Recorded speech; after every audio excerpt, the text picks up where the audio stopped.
Assalamu alaikum. Sağlar mısınız hürmetli televizor qarashchilar? İsen misiniz qadrli dostlar? Kishini birgina zotli kiyim de yilmayu qadar bizi olmaydi. Yilmayu ishki batırlıqning tishqa berib chig'uvi. Salat ko'pirida 7 tus bo'lsa, yilmayuda 70 tus bor degan Felicia rolü. Şundan da yılmayı көңілден көңілге созылған көпір ol. Aralarını yakınaytın bilsen yaşırak yılmay. Biz de bugünkü günü hem bugünkü tapşırığını yılmayıdan başlayık. Sizden manzara tapşırığının icad türkümü hem alıp barışları yılmayıp balkıp duruşu Ayvaz Sadırov hem Edile Sefer ve Selam'dayım. Avul tarixlerin barlauını devam etiyemiz. Yolumuz Aksubay rayonunun eski Üzi avluna bular. Biz sizin bilen bugün bik üzünçelikli hem temli bulgan rizq hazırlarız. Tatarstan Respublikası Milli Müziyi özünün 128 yıllığın bilgilep ötті. İzgi Ramazan ayı devam eden, uraza aşağı üşüden gına tıyılı diyen söz tügül. Sabırlıqны arttırırga, hislerini yügenlerge, eytesi sözüne eytir aldından uylarga, süylerge tiyişbiz. Yalgan, gaybet süylemiyiz mi? Kişi tikşirmiyiz mi? Aldalamayız mı? Telebizni her sekund sayın kontrolda tutu ne kadar ağır hem faydalı hizmet. Yakınlarını jiyip iftar uzduru da bik savaplı amel. Kimde kim oraza tutuşu kişiye iftar kılsa, ona da oraza tutuşu kişiniki kadar savap yazılır. Oraza tutuşu kişiniki bundan birgine de kimimez deyen hadisini de biliriz. İftar temasını başlağanımız iken temli bulsun sahifesine toxtalıq. Bugün aş sostası Rezida Hüseyinova bilen balıktan bik temli rizq hazırlarız. İsen misiniz hürmetli tamaşaçılar, biz sizin bilen bugün bik üzünçelikli hem temli bulgan rizq hazırlarız. Elbette indi bu rizq ezrekine sabırlık hem tüzümlük sırayı zağırak bulur indi ol bugün. Gadetteki şecingine rizq tügül. Onun için indi mine balık aldık. Balıkның indi min sudak balığını aldım. Kabığın, tışın, siyetlerin ayırıp ittartkı şaşa çağırdım. Hem soğan kirek bulur. Soğanı min bakına ittirip uğuştan udım. Krakmal, soyavı sos hem yumurka. Garniri için indi sildirinin şunday sabakları kirek bulur. Kişir, yeşil soğan. Bismillahirrahmanirrahim. İşimizni en birinci frikadelkadan başlayız. Bu bizning balık frikadelkası bulur Allah bilsem. Onun için bizge balıkını alabız şulay.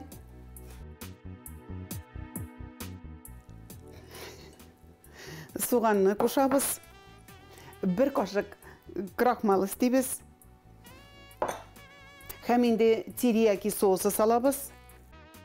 Yumurkanın bizge ağığına kirek bulan.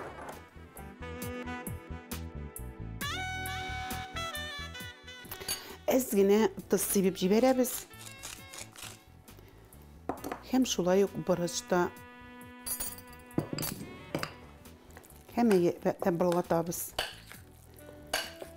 Mine indi bizim şunday farşımız buldu. Hazır biz alardan frikadelki yasap mayda kızdırmayız biz onu suda pişirip alabız. Suğumuz eli bizim koyunap çıkmadı. Biz şu an göre indi garnir bilen işitettirik. Mine şulay kişirini indi min bizetlep kistim. Hemen şulay nezikine ittirip turuyuz. Tabağa ezgine may salabız. Hem kişirini salıp jiberemiz. Sildiri sabağın şulay ızın şalapkına turap salabız. Mine indi bizning suğumuz koynap çıktı. Hazır biz şunda kichkinagina frikadelkalar yasap suğa salabız.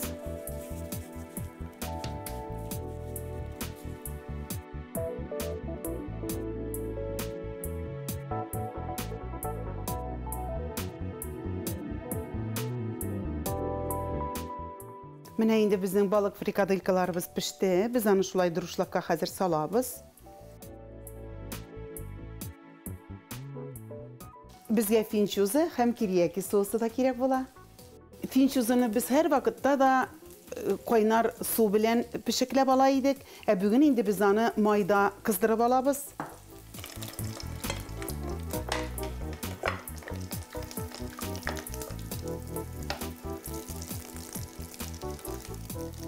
Hem indi biz onu alabız da duruşlakka koyabız. Mayını bir de yetmiyor üzerine.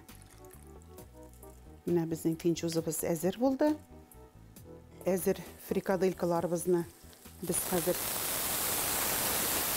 майга салып, табаға салып, яшелчәләр белән кыздырып алабыз.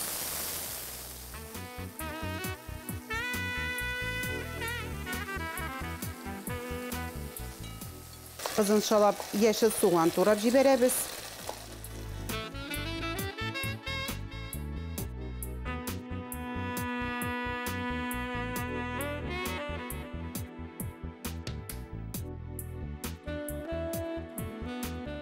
Һәм инде өстенә финчузыны сибәбез.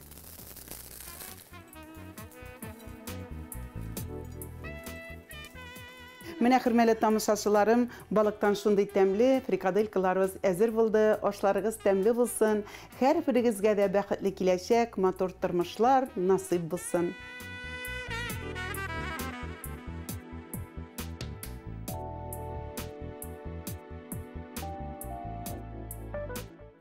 Қонақхана сәхифәсенә рәхим итегез. Бүген студияда Кәрим Тинчурин исемендәге Дәүләт драма һәм комедия театры артисты, Татарстанның ат казанган артисты Гарәпшина Гүзәл Мөдәрис кызы. Гүзәл ханым, исәнмесез? Исәнмесез. Нинди яңалыклар белән килдегез? Без беләбез, әгәр театр вәкиле килә икән, димәк, көтәбезне яңа спектакль, премьера, әлки берәүдә түгелдер әле, бәлки берничәүдер. Шулар белән сөендерсәгез иде. Безнең театрда яңалыклар һәр вакыт булып тора, Аллаһка шөкер. Быелгы сезон безнең быелгы сезонда яңа спектакльләр бик күп куелды. Бер артлы чыгып кына торалар, Аллаһка шөкер. Менә мин инде хәзер куела торган спектакль хакында сөйләргә килдем. Ул аның авторы Лейсән Әминова. Ул үзешчән драматург дип әйтик инде. Актаныш районыннан, Актанышның үзәгендә яши. Атказанган укытучы, татар теле һәм әдәбияты укытучысы, бик яхшы укытучы инде. Электә ул мәкаләләр язган, менә аның Абыстакай дигән пьесасы Әлмәт театрында бара, алар аны Йөрәк сере дип исемен алмаштырганнар. Ә монысының исеме? Бусының исеме хушлашырга ашыкмай иде, без дә алмаштырдык. Менә шулай алмаштырабыз инде. Ничек атала хәзер?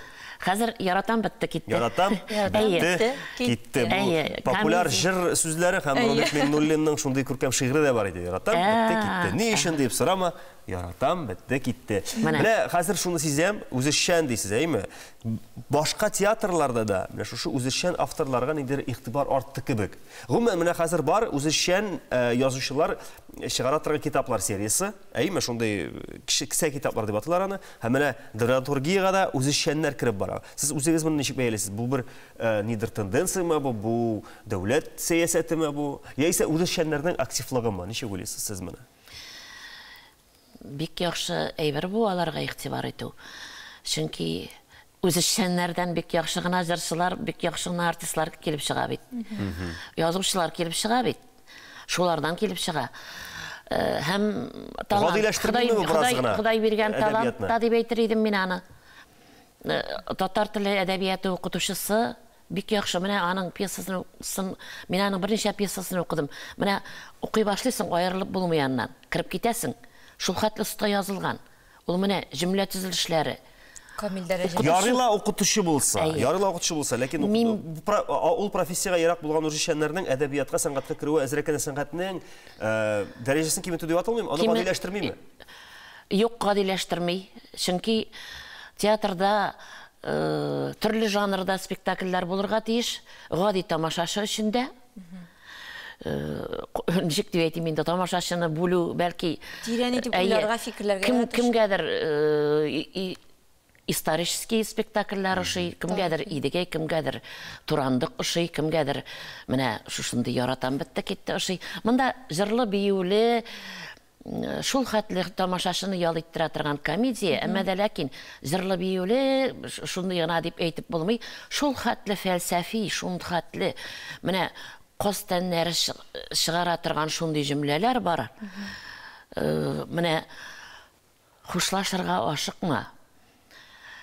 Йөрәге җитеп хуш дигәннәргә исәнме диючеләр табылыр. Яшьләргәнең колагына име? Менә яшь вакытта уйламыйсың бит. Хуш дип китеп барасың, аннан соң үкенәсең. Менә шундый дөрес әйткән булсам әле, ул җөмләне минем образ әйтмей, мин анда Мәйсәрәне уйныйм. Лилия Мәхмүтова белән бер составта без. Ул 13 көнне уйный, без 14 көнне уйныйбыз.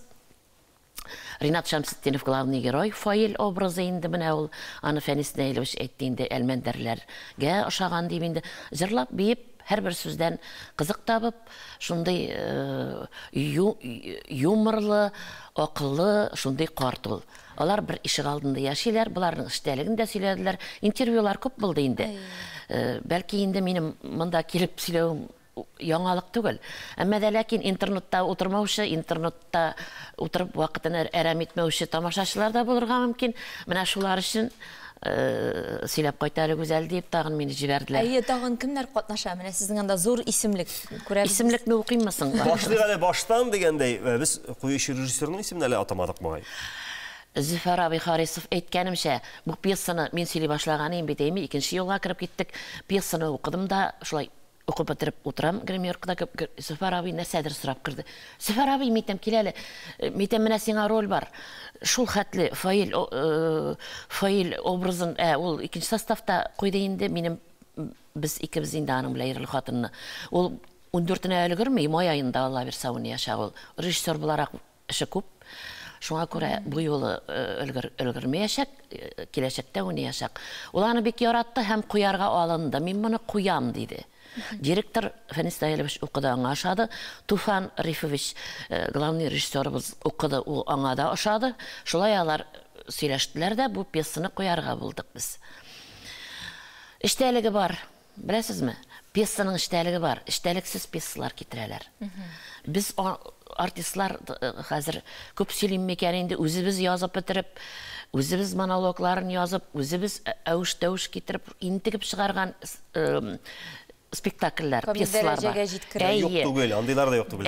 Монда кыскартып утырабыз. Монда шул хәтле җиңел, шул хәтле рәхәт. Труппада кемнәр бар дип? Группада хәзер Зөфәр абый Харисовның беренче генә спектакль куюы түгел инде ул. Менә Капчыктагы Мәхфияны куйды, анда тоже шулай ук мин уйнадым инде. Хәзер 13 көнне безнең 13 апрель көнне уйнаячак главный рольдә инде Ринат Шәмсетдинов, Лилия Мәхмүтова, Татарстанның атказанган артистлары инде Люция Галлямова, халык артисты Илгизәр Хәсәнов. Анан яшьләребез бик талантлы яшьләр безнең театрда. Берсеннән берсе талантлы. Эдуард Никитин, Айслу Мусәлләмова, Лилия Камалиева, Ланда Шибатуллина, Салават Хабибуллин, Резидә Төхвәтуллина, халык артисткасы. Айдар Фатрахмановлар 13 уйнаячак, 14-те Ринат Шәмсетдинов шулай ук. Зөфәр абый өлгермәгәч уйный, аның хатынын мин уйныйм. Гүзәл Гарапшина, Зөләйха Хакимҗанова уйный әле безнең иң өлкән. Бик күп икән чынлап та, Гүзәл ханым. Буларын аңладык, бик зур рәхмәт. Һәм тагын бер премьера көтелә бит әле сездә. Кыскача аның турында сөйләп, җәлеп итеп куйык. Моның кадәр күп сөйләп булмас, вакыт шикле. Без менә шушыны, без инде моны хәзер Алла бирсә төгәллибез, куеп бетерәбез. Җилкәнсезләр, шуны сорыйсызмы сез? Җилкәнсезләр әзерләнә башлады. Аны главный режиссерыбыз куя. Мин анда катнашмыйм. Шулай булгач, мин аның кухнясын белмим. Кызык булырга ошап тора. Туфан Рифовичның үзенең алымы бар. Шәхсән миңа ошый. Монда күбрәк яшьләр җәлеп итәләр инде. Чөнки яңа рәссам, яңаша бу ебит. Шулай сезгәнем бар, яшьләр белән күбрәк эшләргә ярата ул. Туфан Рифовичның тагын аннан соң да әле тарихи, мондый җилкәнсезләр, классика гына түгел, әле аның ансын әйтеп бетермим, тагын гадиерәк, үзебезчәрәк, үзебезнең театрга хас, безнең театр гади нәрсә белән алдыра, гадилеге белән безнең Тинчурин театры, безнең карифиларыбыз, без аны югалтмаска тырышабыз, ул традицияны безнең поколение хәзер өлкән буынга әйләнеп килә. Демәк, шул стильдәге спектакльләрдә куелачак Туфан әфәнде тарафыннан, әйме? Андыйында куяшак. Уларны булдырала, ул талантлы режиссер. Хәзер бездә бит инде яшь режиссерлар хәзер Илнур, Камил менә куялар, инде сез карап барасыз. Хәзер яшьләр инде яшьләрне алырга тырыша. Менә без бу пьесаны ни өчен алдык? Монда безнең өлкән артистларга рольләр булды. Ике состав шуңа күрә эшләнде. Ике состав ни өчен эшләнә? Берсе выездга китә, стационарда уйнарга артист калмый, шуның өчен эшләнә. Монда өлкән әйтәм ич, менә 71 яшь Зөләйха апага, ул уйный ашага әле шатырды бер китереп, җырлап биеп. Димәк, инде сезгә уңышлар теләп калабыз. Карыйсылары килсә, тамашачыларның ике составны да карарга килсеннәр. Монсына инде бу юлы инде билетлар беткән дип ишетәм. Май аена билетларны алу хәстәрен күрә торсыннар. Сезон ябылганчы театрларга йөреп калыгыз. Инде кунагыз белән саулашып тапшыруыбызны алга таба дәвам итәбез. Татарстан Республикасы Милли музее үзенең 128 еллыгын киңәйтелгән бәйрәм программасы белән каршы алды. Бирегә килүчеләр өчен осталык дәресләре, квест һәм концерт оештырылган иде. Республиканың төп мәдәни мирасханәсендә урын алган табигый ядкәрләр күргәзмәсе ачылу шәһәр халкы һәм кунаклары өчен зур бүләк булгандыр мөгаен. Бу инде табигый реликвиялардан торган төрле җир шарының төрле почмакларына хас булган фауналардан шулай ук Кызыл китапка кертелгән зубырларның берсе, бу инде Беловежский пущада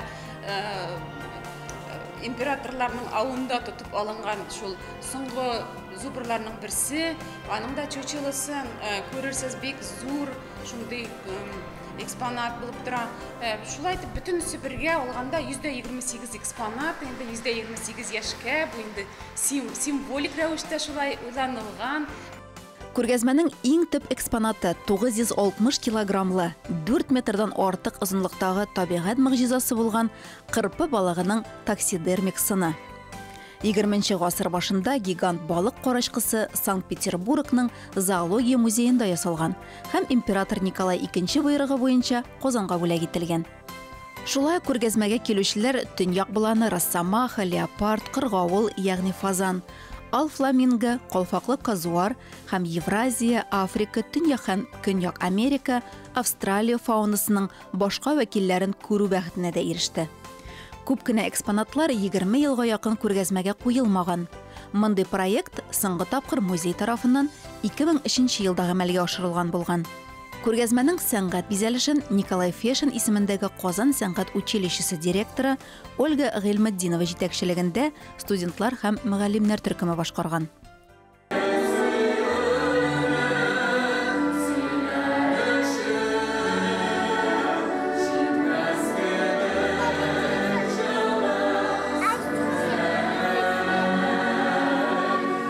Галиәскәр Камал исемендәге Татар дәүләт академия театрының симфоник оркестры музыкаль программа әзерләгән. Театр артистлары Рөстәм Яхин әсәрләрен яңгыратты.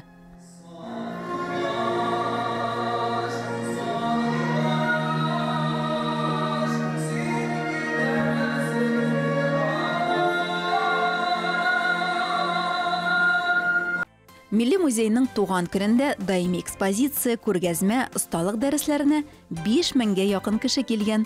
Яңа күргәзмә исә тамашачыларны әле июнь уртасына кадәр шатландырачак. 2023 ел Россиядә укытучылар һәм остазлар елы дип игълан ителде. Бу уңайдан республикабызның иң яхшы укытучылары белән әңгәмәләр сериясын дәвам итәбез. Бүген бездә кунакта Казанның авиатөзелеш районында урнашкан 117 номерлы мәктәпнең татар теле һәм әдәбият укытучысы Гаязова Фәния Камил кызы. Фәния ханым, исәнмесез? Исәнмесез? Фәния ханым, 117 мәктәп, әгәр дә ялгышмасам, ул рус телле балалар өчен мәктәп бит. Сез рус балаларына татар телен укытучысы булып чыга. Әйе. Нинди бу очракта бар читенлекләр, бәлки уңайлыклар?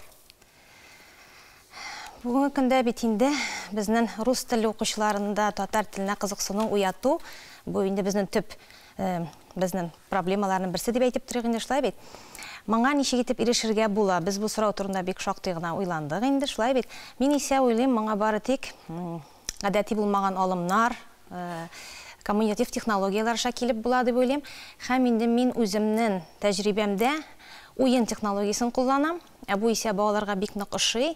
Алар бик теләп дәрестә катнашалар. Ягъни белемне уен аша бирергә тырышам. Әйтик мәсәлән, менә күзалла китерегез, мин шундый бала. Ничәнче сыйныф укучылары соң бу әйе? Беренче сыйныфтан, мин инде шәхсән үзем беренче сыйныфтан 9нчы сыйныфка кадәр укытам. Бигрәк тә инде уен технологиясын башлангыч сыйныфларда кулланабыз. Мәсәлән, без ике укучы менә киреп утырдык дәрескә. Кайсыбызның акыл дәресен инде икән үзегез хәл итегез. Ой. Юк, шуннан менә без урта дигәндә ничәнче анда 6-7 сыйныфларда укучы балалар. Ничек итеп безнең белән коммуникация булдырырга була бу чорда? Билгеле инде, мен сезнең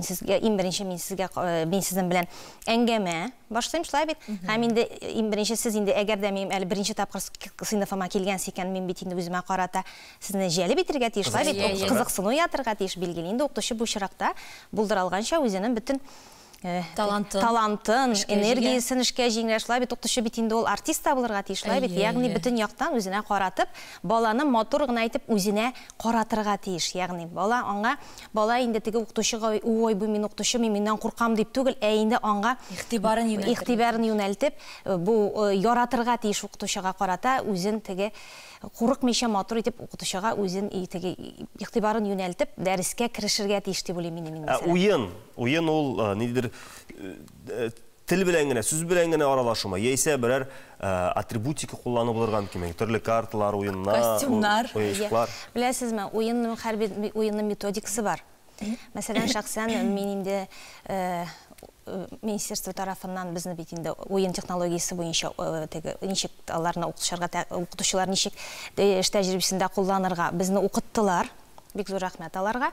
Һәм шуңа күрә һәр уенның методикасы бар. Билгеле инде теге уен дигәч аны теге йөгереп кенә уйнау түгел, бу качышлы уены түгел, шулай бит.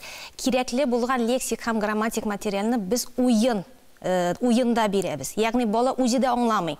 Ул шушы уйнаганда үзенә билем ала. Ягъни бунда без яңа лексик, без иске лексиканы кабатлыйбыз, яңа лексиканы бирәбез. Ягъни бала инде аңлый, әгәр дә мин бу теге лексиканы белмим икән, бу сүзне белмим икән, ул битне уйный алмый, шулай бит. Шуңа күрә ул аны тыңлап утыра игътибар белән. Табигый рәвештә барлыкка килгән кызыксыну һәм шушы кызыксыну ярдәмендә үзендә белем арттыру килеп чыга инде. Монда инде билгеле балага җиңел булган темалар сайланыла, шулай бит. Ягъни аннан соң иҗади үсеш булырга тиеш балада. Шулай ук уенда, менә күп кенә уеннарда без баланы, мәсәлән, мин укучы ролена, укучы һәм әйтәм балалар мин укучы, ә сез укытучы дип, мәсәлән, бер баланы укытучы итеп чыгарам, һәм ул шуның кадәр шатлана, һәм инде мин укытучы буларак укучы урынына барып утырам икән, ул бит игътибар итегез, балалар инде укытучының яннарында утырганнарын күреп, алар инде шатланалар. Ягъни курку юк укытучыга карата, шулай бит. Ягъни менә шулай балаларны җәлеп итеп, матур итеп, ягъни бик нык билгеле инде укытучыдан бик нык тырышлык сорый. Шундый тәртиптә уеннар, аннан җырлар кертәбез. Төрле җырлар, билгеле инде бу җырларда без дәрестә булган лексиканы кабатлыйбыз. Алар бик нык яраталар. Һәм шунысы кызык, без җырларны өйрәнеп биткәннән соң мин аларны видеога төшерәм дә ата-аналарга җибәрәм. Бик җанлы дәресләр дип аңладым мин. Шулай да Фәния ханым, менә Чишмә башына әйләнеп кайтсак, ничек шушы юлга кирип киттегез, ничек һөнәрне сайладыгыз һәм устазыгыз кем иде? Мин инде үзем кичкенә вакытта артист буларак хыялланган идем. Ни өчен? Чөнки артист бит инде ул кеше күз каршында буласы килә бит инде, теге яратам, публиканы ярата идем бит инде. Шуннан 5нче сыйныфка күчкәч, безнең мәктәбебезгә бер шундый озын буйлы, чибәр генә егет килде. Татар теле укытучысы, егет кеше. Моңынча инде мәктәбебездә бит инде ир кеше укытучылары бит, мәктәптә ирләр бит инде бик аз, һәм инде алар да физкультура укытучылары, шулай бит без инде бик кызыксыну уятты инде бу. Кем булыр икән, ничек булыр икән, ягъни һәм ул шул дәрәҗәдә җәлеп итте безне. Беренчедән белемле, әле генә теге Казан педагогик институтын бетереп кайткан егет, һәм ул безне туплап алды, ул безгә белем генә бирмәде. Ул безнегә сәнгатькә карата мәхәббәт уятты дип әйтим, сәнгатькә, мәдәниятка карата. Чөнки ул безне дәрестән соң җыеп ансамбль оештырды. Ул егетнең исемен дә әйтик инде, Сөләйман. Ул егетнең исеме Нәҗмиев Сөләйман Фирдәвис улы. Кызганычка каршы әлегендә ул хәликендә вафат. Ләкин менә укытучы булуымның сәбәбе менә устазым Нәҗмиев Сөләйман Фирдәвис улы тора. Чөнки ул гына түгел, ул аны без 7 укучы аның һөнәрен сайладык.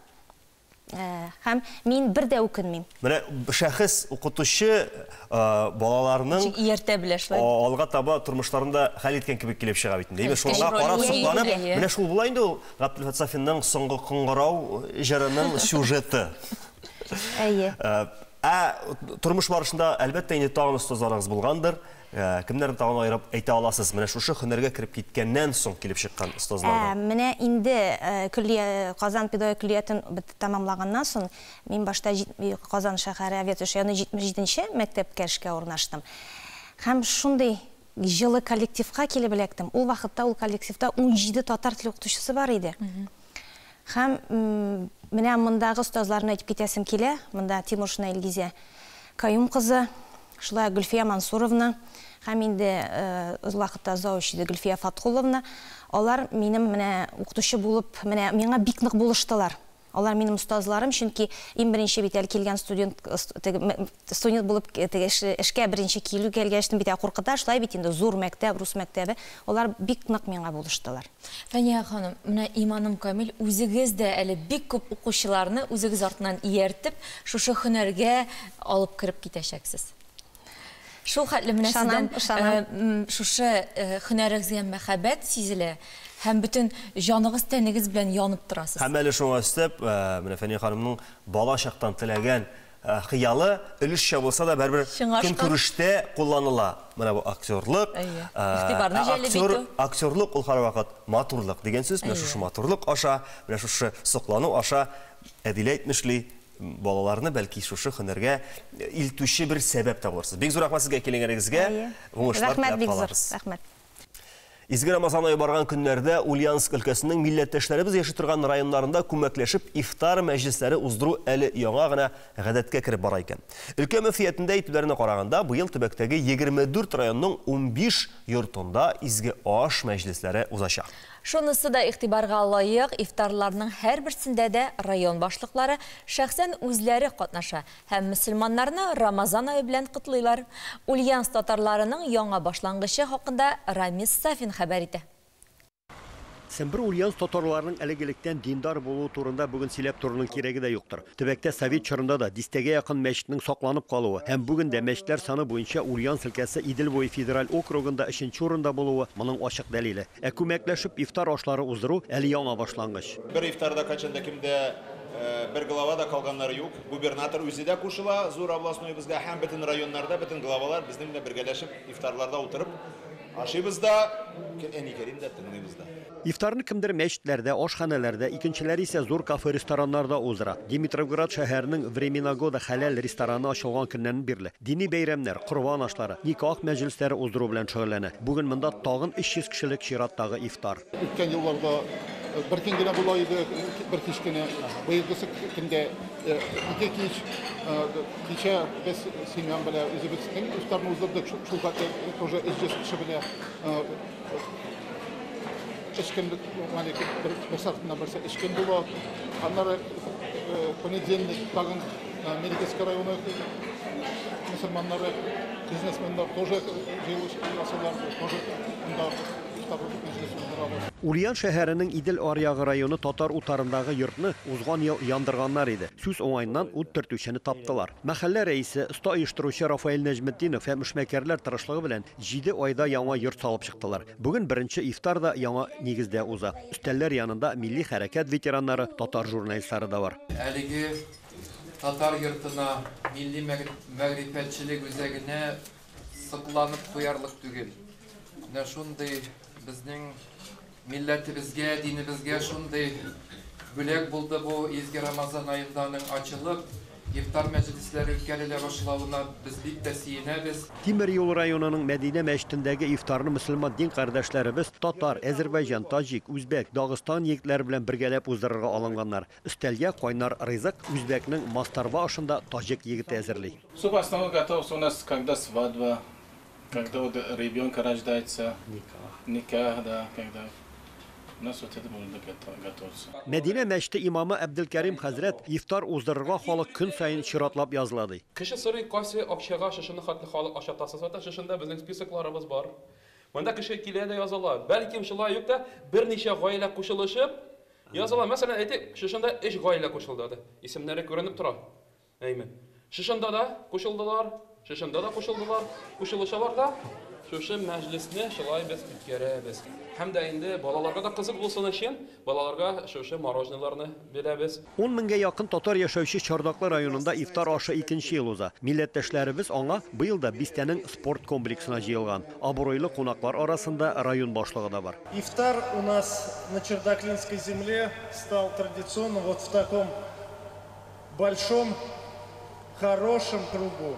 В большом помещении мы с вами каждый год встречаемся. Ульяновскидан 260 чакрымда урнашкан 98% татарлар яши торган Иске Кулатка районында узган елларда ифтарлар бар тик мәчетләрдә генә уза иде. Район җитәкчелеге аны быел зурлап район мәдәният йортында уздырырга булган. Залда авыл имамнары, мәдәният, мәгариф хезмәткәрләре һәм хезмәт ветераннары утыра. Безгә Аллаһ Тәгалә мөселман халкына бер-беребезне яклап, бер-беребезгә ярдәм итеп яшәргә таләп итә. Кулатка халкы берсен-берсе һәр вакытта да ярдәм кулын сузарга әзер. Һәммәбез дә беләбез, безнең балалар специальный военный операцияда. Без сезнең белән бер-беребезгә ярдәм итеп, шул балаларны поддержать итеп торабыз бүгенгә көнгә тикен. Мәҗлескә тирә күрше районнардан да бик күп кунаклар чакырылды. Кулатка безгә Южный Куска главенствует. Дуслык кирәк бергә, во-первых, дуслык, яхшы дустырыгы, бер-беребезнең проблемаларны решәтә, бер-беребезгә булышырга, без тоже аларга ифтарга булыштык Новоспасский район. Ульяновск мөселманнарының иң зур ифтары иртәгә, 14 апрельдә шәһәрнең Волга спорт арена спорт комплексында булачак. Губернатор Алексей Русский катнашында узачак әлеге мәҗлескә быел да 4000-нән артык ураза тотучы килер дип көтелә. Күпләр социаль шелтәрләрдә Мәскәүдә узган 8-нче Мәскәү Татарстан күпере яшьләр форумында рэпер Тимотиның чыгыш ясаганын күргәндер. Тимоси безнең татар егете Тимур Юнусов, әмәне аның әтисе гарәп һәм татар телләрен камил белүе, бабасының танылган язучы Вахит Юнусов булуын белеп бетермешләр дә бардыр, белеп торыгыз. Дөньядагы башка яңалыклар белән Дөнья яңалыклары сәхифәсендә Алия Сәлимҗанова таныштырыр. Санкт-Петербургта яшәүче спортчы экстремал Денис Вовк 32 тоннадан артык самолетны буксирлап дөнья рекорды куйган. Сочи шәһәренең халыкара аэропортында үткән чарада пәһләван аяклары белән махсус трәккә терәлеп, аркан ярдәмендә һава суднысын тарта. Ул 42 секунд эчендә самолетны 10 метрга күчергән һәм 90 килограммга кадәрге авырлык категориясендә дөнья рекордына һәм Россиянең абсолют рекордына ирешкән. Чем уникален рекорд? Әлеге рекорд нәрсәсе белән уникаль дисәгез, Денис Вовк бернинди җайланмасыз, бары тик аркан ярдәмендә генә самолетны үзенә тартты. Иң элек ул этелеп китү өчен аягын тери, аннары бары тик кул көчен генә куллана. Яңгырлы көндә яңа рекорд куярга комачауламаган. Я знаю, на что иду и что мне это под силу, но Мин нәрсә кылганымны яхшы беләм, үз көчемә ышанам. Нәрсәдер син уйламаганча килеп чыгарга мөмкин дигән шөбһә барын, ләкин син тотынгансың икән инде ахырына кадәр барасың. Минем тормыш девизы тимерне кызуында сугарга. 2021 елның февраль айында Денис трек-пул юнәлешендә 40 тонна авырлыктагы Airbus A319 һава суднысын 4 метр 32 сантиметрга тартып, трек-пул юнәлешендә дөнья рекордына ирешә. Төмәндәге Улукаморье кыргый хайваннарны тернәкләндерү үзәгендә көңгерә баласы үсә. Ул сирәк очрый торган авыру альбинизм белән чирли. Гаиләдә алар 4 ата, ана, өлкән абыйсы һәм күптән түгел дөньяга авыз салган сабый. Ап-ак бәләкәч күп вакытын әнисенең букчасында үткәрә. Шулай да читлеккә куелган камера сабыйның мөстәкыйль сикереп йөргәнен төшереп алган. Үзәкнең ветеринары Татьяна Усламина сөйләвенчә, зоопитомник хезмәткәрләре баланы 1нче тапкыр февральдә үк күргән. Әмма аның альбинос булачагын күз алдына да китермәгән, чөнки ул вакытта әле бәләкәчкә йон үсмәгән булган. Көңгерә альбиносның тууы ихтималлыгы 50 меңгә бер генә икән.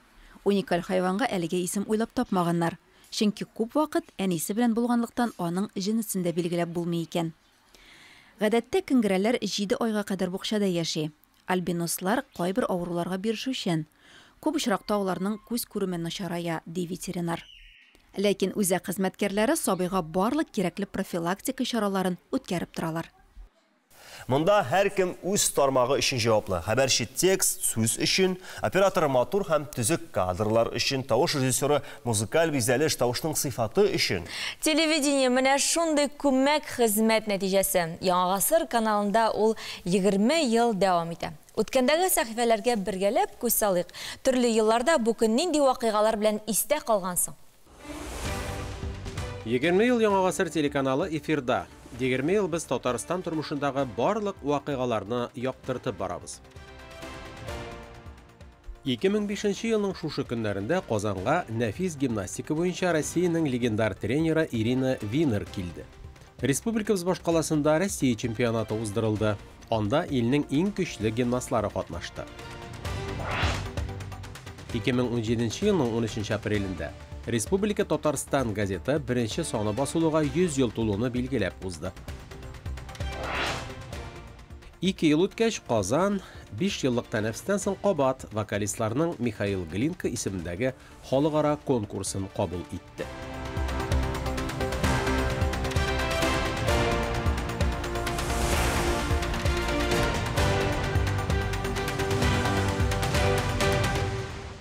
Авылым иртәсе сәхифәсендә бүген Аксубай якларына юл алыйк әле. Бу районда яңа һәм иске үзи авыллары бар. Әлеге авыллар отырган җирләр элек туташ урман булган диләр. Авыл аксакаллары сөйләвенә караганда, яңа үзи авылы иске үзидән аерылып чыккан, шуның өчен аңа исемне яңа үзи дип кушканнар. Иске үзи һәм яңа үзи авыллары янында археологлар Имәнкискә алтын урдан чырларына караган авыл хәрабәләре, зират, торак урыннары тапканнар. Авылның тарихы турында тулырак Ләйсән Гайнуллина бәян итәр. Синдә генә тулы бәхетем минем, үз илем минем, үз өем. Мин бер балаң, туфрагыңда үскән. Рәхмәт сиңа, газиз үзием. Бу сүзләр Аксубай районы Яңа Үзи авылында туып үскән һәрбер кешенең күңелендә. Әлеге якларның табигате гаҗәеп матур, ә халкы киң күңелле һәм бик кунакчыл икән. Үзи халкы авыл исеменең килеп чыгуын менә булай бәян итә. Үз илем, ягъни үз өем. Күпме җылылык һәм горурлык хисе сыйган бу исемгә. Авылның тарихы нидән гыйбарәт соң? Болгар шәһәрләре тармар ителгәннән соң инде андагы яшәүче халык акрынлап безнең якларга күчеп килә башлаган дигән легенда бар.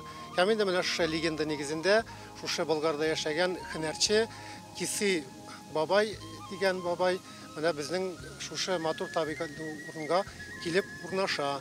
8-нче гасырның башларында безнең авылга татарлар яшәгән урынга килеп урнашалар чуаш милләте.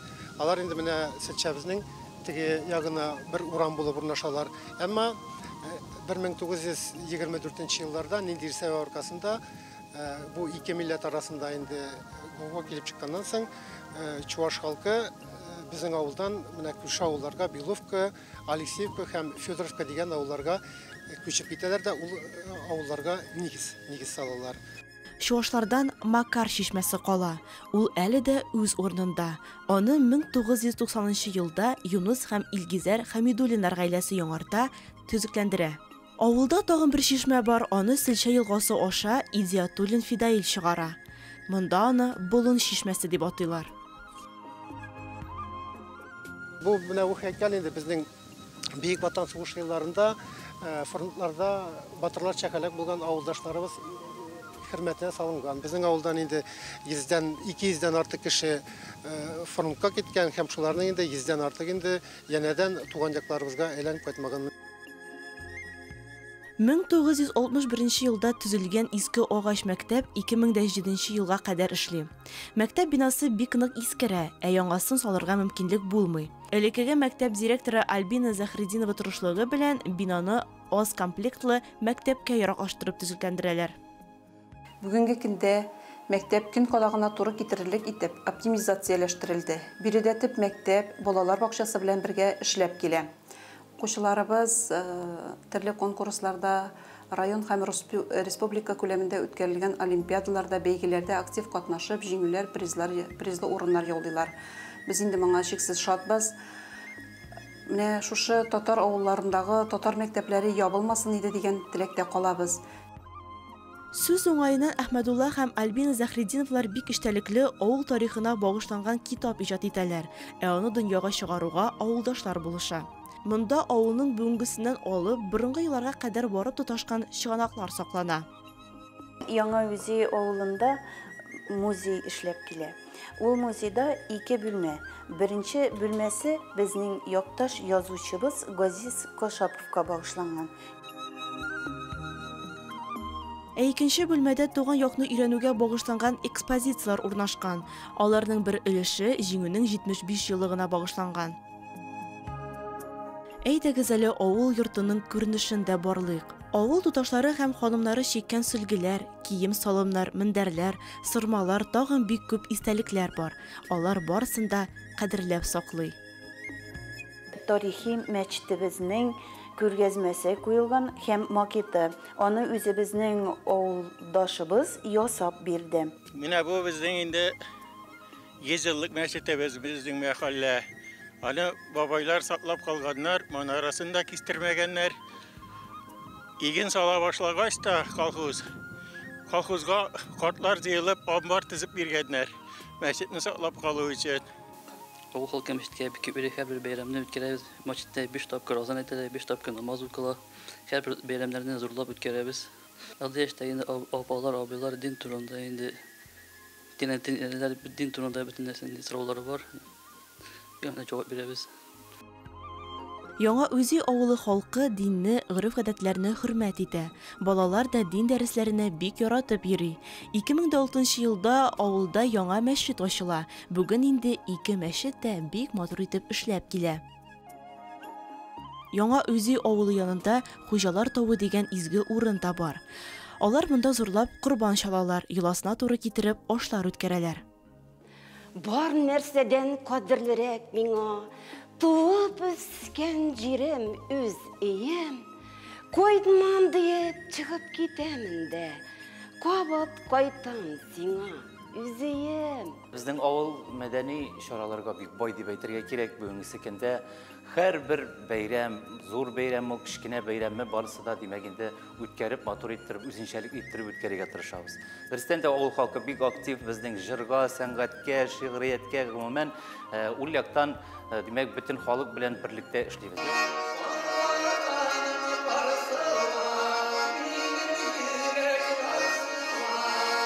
Борынгы гадәтләрен саклый алган халыкта гына шундый үҗәтлек, җир суга хөрмәт була торгандыр дип әйтеп калдырган классик әдибебез Туфан ага Миңнуллин. Һәм бу сүзләр белән килешмичә булмый, бу чыннан да алтын сүзләр. Бүген 13 апрель рок-н-ролл көне. Рок-музыканың күп кенә юнәлешләре бар. Җиңел бию рок-н-роллыннан алып бруталь, агрессив грайндкорга кадәр.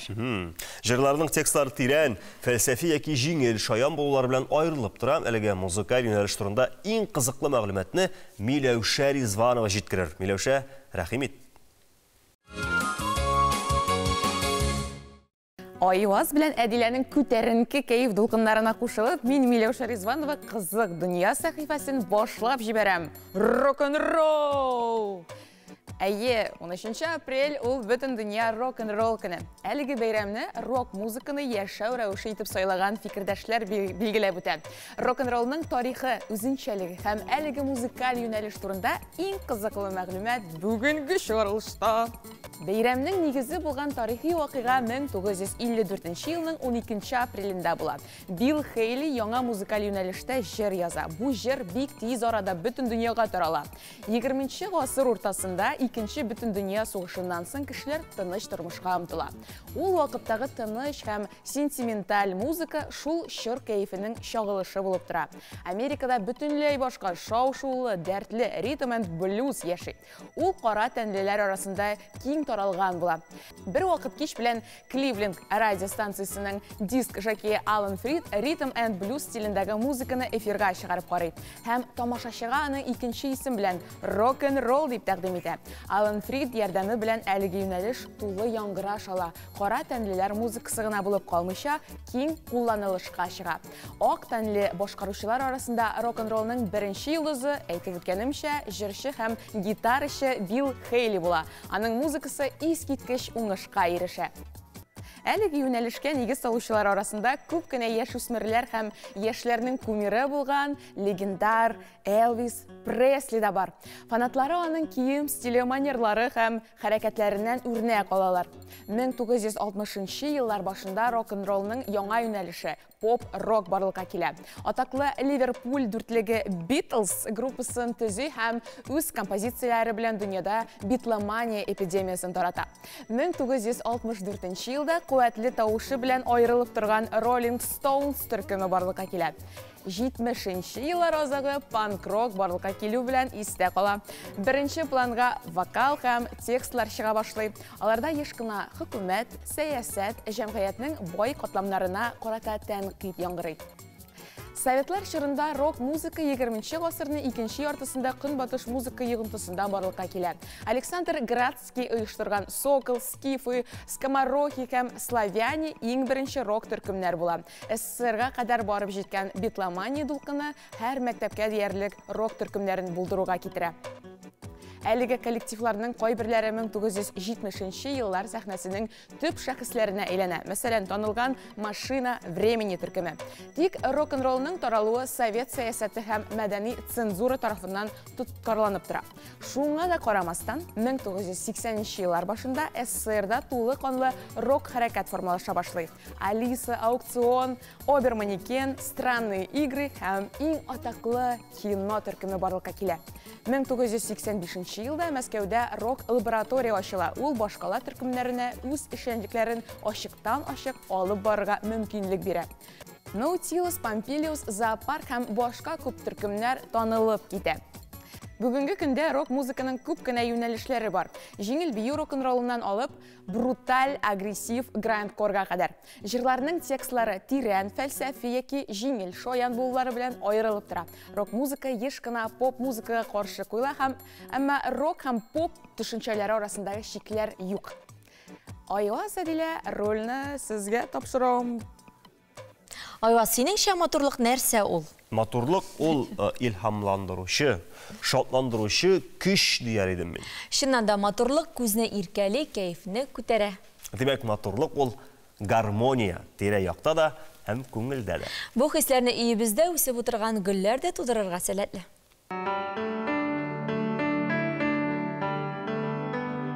Һәр хуҗабикә йортының дизайнын бик үзенчәлекле итәргә тырыша. Бу максаттан алынган ваза һәм аксессуарлар һәр даим затлы күренсен өчен аларны чистартып, тузаннарын сөртеп торабыз. Ә менә өебезнең ияме булган гөлләребез турында еш кына онытып җибәрәбез. Су сипсәк, шул җиткән дип уйлыйбыз, ләкин алар махсус тәрбиягә мохтаҗ. Вакытында туфрагын яңарту, күчереп утырту гөлләр тәрбияләүдә төп шарт. Әгәр гөлегез шүлмәгеннән күпкә зурайган икән, димәк аны күчереп утыртырга вакыт дигән сүз. Моның өчен безгә бераз гына зуррак шүлмәк, дренаж, туфрак һәм вермикулит кирәк булыр. Шүлмәкнең төбенә дренаж салабыз. Ул чамасыннан артык суны үзенә ала. Димәк, гөлнең тамырлары череми. Дренаждан соң шүлмәккә туфрак салабыз. Аның өстенә вермикулит сибәбез. Белгечләр сүзенә караганда, ул туфрак һәм суның зарарлы матдәләрен үзенә сеңдерә. Шул рәвешле гөлнең тамырларына зыян тими. Бераз туфрак үстибез. Әзер. Хәзер гөлне үсеп торган шүлмәгеннән алырга кирәк. Гөлнең тамырлары сынмасын өчен шүлмәкне кыскалап алырга киңәш ителә. Гөлне шүлмәккә утыртканнан соң кырында калган бушлыкка да туфрак һәм вермикулит катнашмасы салабыз. Тамырлары күмелгәч, гөлнең турылыгын карап, туфракны тыгызлыйбыз. Төп эшебез тамам.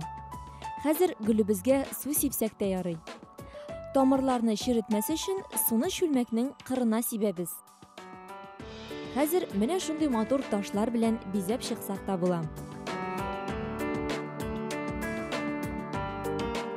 Әгәр бу гөлне бүләккә әзерлисез икән, яфракларын махсус лак ярдәмендә ялтырата аласыз. Интерьерга туры китереп сайланган гөл шүлмәге, аңа килешкән гөл йортыгызның затлы бизәге булып, кәйфегезне күтәреп торачак.